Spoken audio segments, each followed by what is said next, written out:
राधे राधे भक्तों, जय श्री कृष्णा, जय श्री बांके बिहारी लाल की जय। भक्तों, आपका मेरे यूट्यूब चैनल कृष्ण भक्त की दुनिया में बहुत बहुत स्वागत है। भक्तों, आज की वीडियो में हम जानेंगे देवी संपदा माता की कहानी। तो आज हम कथा श्रवण करेंगे। तो भक्तों, कथा श्रवण करने से पहले आप पूजन की सारी सामग्री सजा लें और 16 तार का सूत लेकर आप 16 गठाने लगाएं और उसको हल्दी में रंग लें। आपको कलश पे भी 13 तिलक करना है और उसके बाद आप अपने हाथ में जौ के आपको 16 दाने लेकर ही ये कथा श्रवण करना है। तो भक्तों, आप जो आप स्वास्तिक बनाएंगे उसके ऊपर आप थोड़े से अक्षत रख लीजिए और जो हल्दी में जो आपने डोरा भिगोया था वो डोरा भी आप उस स्वास्तिक के ऊपर रख लें। उसके बाद भक्तों, आप 16 दाने हाथ में लेके ये कथा श्रवण करेंगे।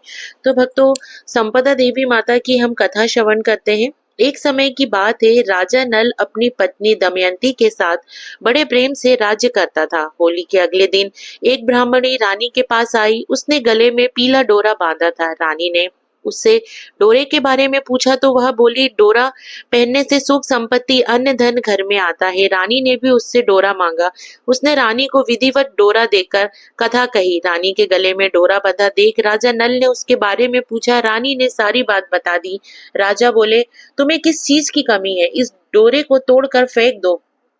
रानी ने देवता का आशीर्वाद कहकर उसे तोड़ने से इनकार कर दिया, पर राजा ने डोरा तोड़कर फेंक दिया। रानी बोली, राजन, यह आपने ठीक नहीं किया। उसी रात राजा के स्वप्न में 2 स्त्रियां आई। एक स्त्री बोली, राजा, मैं यहाँ से जा रही हूँ। दूसरी स्त्री बोली, राजा, मैं तेरे घर आ रही हूँ। स्वप्न का यही क्रम 10-12 दिन तक चलता रहा। इससे राजा उदास रहने लगा। रानी ने उदासी का कारण पूछा तो राजा ने स्वप्न की बात बता दी। रानी ने राजा से उन दोनों स्त्रियों का नाम पूछने को कहा। तब राजा ने उनसे उनके नाम पूछे तो जाने वाली स्त्री ने अपना नाम लक्ष्मी तथा आने वाली स्त्री ने दरिद्रता बताया। लक्ष्मी के जाते ही सब सोना चांदी मिट्टी हो गया। रानी सहायता के लिए अपनी सखियों के पास गई, पर उनको फटेहाल देख कोई भी उनसे नहीं बोला। दुखी मन से राजा रानी 5 बरस के राजकुंवर के साथ जंगल में कंदमूल खाकर अपने दिन बिताने लगे। चलते चलते राजकुंवर को भूख लगी तो रानी ने कहा, यहाँ पास ही एक मालन रहती है जो मुझे फूलों का हार दे जाती थी। उससे थोड़ा छाछ दही मांग लाओ। राजा मालन के घर गया। वहां दही बिलो रही थी। राजा के मांगने पर उसने कहा, हमारे पास तो छाछ दही कुछ भी नहीं है। राजा खाली हाथ लौट आया। आगे चलने पर एक विषधर ने कुंवर को ढस लिया। राजकुमार का प्राणांत हो गया। विलाप करती रानी को राजा ने धैर्य बंधाया। अब वे दोनों आगे चले। राजा 2 तीतर मार लाया। भुने हुए तीतर भी उड़ गए। उधर राजा स्नान कर धोती सुखा रहा था कि धोती उड़ गई। रानी ने अपनी धोती फाड़कर राजा को दी। वे भूखे प्यासे ही आगे चल दिए। मार्ग में राजा के मित्र का घर था। वहां जाकर उसने मित्र को अपने आने की सूचना दी। मित्र ने दोनों को एक कमरे में ठहरवाया। वहां मित्र ने लोहे के औजार आदि रखे हुए थे। देव योग से वे सारे औजार धरती में समा गए। चोरी का दोष लगने के कारण वे दोनों रातों रात वहां से भाग गए। आगे चलकर राजा की बहन का घर आया। बहन ने एक पुराने महल में उनके रहने की व्यवस्था की। सोने के थाल में उन्हें भोजन भेजा, पर थाली मिट्टी में बदल गई। राजा बड़ा लज्जित हुआ। थाल को वहीं गाड़कर दोनों फिर चल पड़े। आगे चलकर एक साहूकार का घर आया। वहां साहूकार राजा के राज्य में व्यापार करने के लिए जाता था। साहूकार ने भी राजा को ठहरने के लिए पुरानी हवेली में सारी व्यवस्था कर दी। पुरानी हवेली में साहूकार की लड़की का हीरो का हार लटका हुआ था। पास ही दीवार पर एक मोर अंकित था। वह मोर ही हार निगलने लगा। यह देखकर राजा रानी वहां से भी चले गए। अब रानी बोली, किसी के घर जाने के बजाय जंगल में लकड़ी काट बेचकर ही हम अपना पेट भर लेंगे। रानी की बात से राजा सहमत हुआ। अतः वह एक सूखे बगीचे में जाकर रहने लगे। राजा रानी के बाग में जाते ही बाग हरा भरा हो गया। बाग का मालिक भी बड़ा प्रसन्न हुआ। उसने देखा वहां एक स्त्री पुरुष सो रहे थे। उन्हें जगाकर बाग के मालिक ने पूछा, तुम कौन हो? राजा बोला, मुसाफिर हैं, मजदूरी की खोज में इधर आए हैं। यदि तुम रखो तो यही हमें मेहनत मजदूरी करके पेट पाल लेंगे। दोनों वही नौकरी करने लगे। एक दिन बाग की मालकिन संपदा देवी की कथा सुन डोरा ले रही थी। रानी के पूछने पर उसने बताया कि यह संपदा देवी का डोरा है।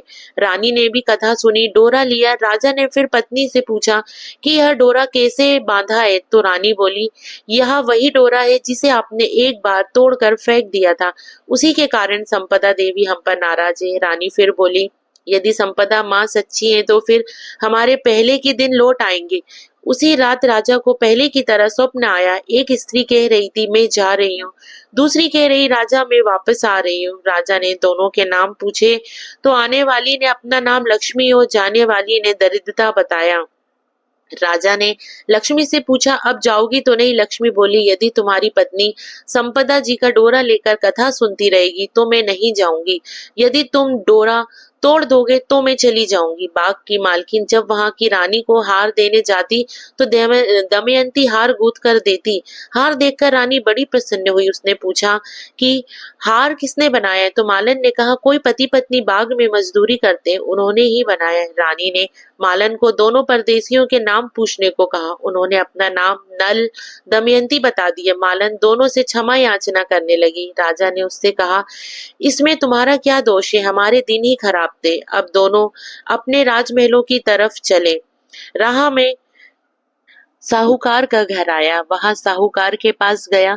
साहूकार ने नई हवेली में उनको ठहरने का प्रबंध किया। तो राजा बोला, मैं तो पुरानी हवेली में ही ठहरूंगा। वहां साहूकार ने देखा दीवार पर चित्रित मोर 9 लंके का हार उगल रहा है। साहूकार ने राजा के पैर पकड़ लिए। राजा ने कहा, दोष तुम्हारा नहीं, मेरे दिन ही बुरे थे। राजा आगे चलकर बहन के घर पहुंचा। बहन ने नए महल में ही रहने की जिद की। पैरों के नीचे की धरती खोदी तो हीरों से जड़ित थाल वहां से निकल आया। राजा ने बहन को वह थाल भेंट स्वरूप दिया। राजा आगे चल मित्र के घर पहुंचे तो उसने नए मकान में ठहरने की व्यवस्था की, पर राजा पुराने कमरे में ही ठहरा। वही मित्र के लोहे के औजार मिल गए। आगे चले तो नदी किनारे जहाँ राजा की धोती उड़ गई थी, वहां एक वृक्ष से लटकी हुई मिली। वहां नहा धोकर धोती पहने राजा आगे चला तो देखा कि कुंवर खेल रहा है। माँ बाप को देखकर उसने उनके पैर छुए। नगर में पहुंचकर राजा की मालन दूर्वा लेकर आई तो राजा बोला, आज दूर्वा लेकर आ रही हो? उस दिन छाछ के लिए मना कर दिया था। रानी ने राजा से कहा, वह तो तुम्हारे बुरे दिनों का प्रभाव था। महलों में गए रानी की सखियां धन्य धान्य से भरे थाल लिए गीत गाती आई। नौकर चाकर सब पहले के समान ही आ गए। संपदा जी का डोरा बांधने के कारण ही यह सब फल प्राप्त हुआ। इसलिए सभी को श्रद्धा पूर्वक माँ संपदा जी की पूजा करनी चाहिए और स्त्रियों को कथा पूजन कर डोरा धारण करना चाहिए। तो कथा समाप्त हुई।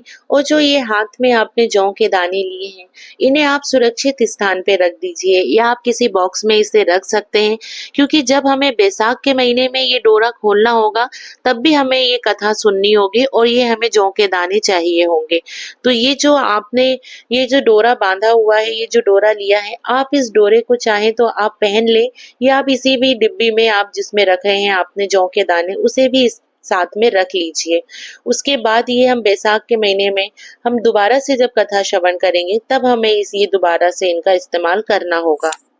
भक्तों, संपदा माता का डोरा धुलेड़ी वाले दिन से लिया जाता है। आप सुबह से शाम तक कभी भी ये डोरा आप ले सकते हैं।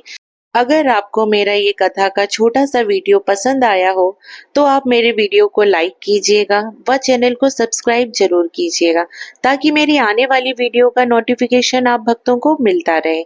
तो आप सभी भक्तों को प्रेम पूर्वक राधे राधे।